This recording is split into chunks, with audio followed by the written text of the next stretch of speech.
বাংলাদেশের অকৃত্রিম বন্ধু জাপান বাংলাদেশ থেকে তাদের সকল বিনিয়োগ প্রত্যাহার করে নিচ্ছেন। মেট্রো রেল থেকে জাপান সকল ধরনের বিনিয়োগ প্রত্যাহার করে নিচ্ছেন। মেট্রো রেলে জাপান আর কোনো বিনিয়োগ করবে না, এমনকি বাংলাদেশের কোনো ক্ষেত্রেই জাপান আর বিনিয়োগ করবে না।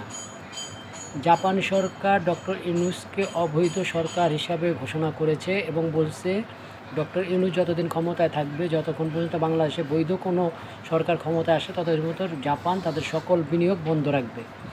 অর্থাৎ বাংলাদেশকে সবচেয়ে অকৃত্রিম বন্ধু জাপানকে হারাচ্ছে বাংলাদেশ। এখন বাংলাদেশের মেট্রো রেলের প্রজেক্টগুলো থমকে যাবে।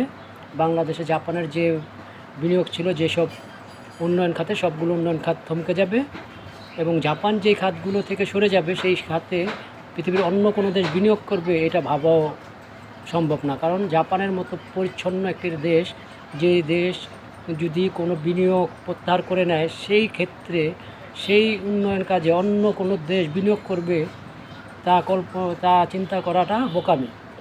তো বাংলাদেশের অধিকাংশ উন্নয়ন কাজ এখন থমকে যাবে। অলরেডি অনেক কাজ তো থমকেই আছে, বাট এখন আরও বেশি করে থমকে যাবে। ইতিমধ্যে ইউরোপের কানাডা সহ বিভিন্ন দেশ ডক্টর ইউনূসের বিরুদ্ধে তাদের অবস্থান নিয়েছেন। দেখা যাক কী করেন ডক্টর ইউনূস। জাপানের মতো একটি অকৃত্রিম বন্ধুকে হারানোর পর তিনি কিভাবে এই প্রজেক্টগুলোকে চালু করবেন।